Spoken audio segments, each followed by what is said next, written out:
Қыранындай самғап көкке даланың, қияшынға басылсын нық қадамың. Төлеңгіттің текті туған ұрпағы, таудай болсын деп тіледім талабың. Алихан деп қойдық оның атынаңыз, ақ дастархан басынан дәм татырамыз.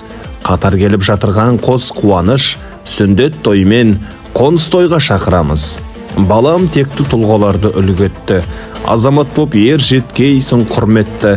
Той жасадық дүбірлетіп ұлымыз, өтеген соң мұсылмандық міндетті.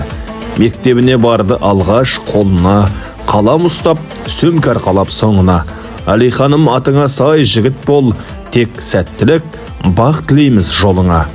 Құрметті ағайын туыс бауырлар, құда жекжат, дос шаран, ауылдастармен көрші көлем, ұжымдастар.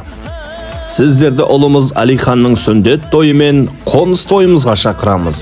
Той 2024 жылдың 11 ақпанында сағат 17:00-де басталады.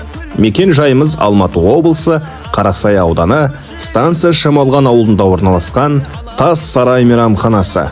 Той иелері ата жесі Қайырбай Айбарша, әке анасы Талғат Үмітай.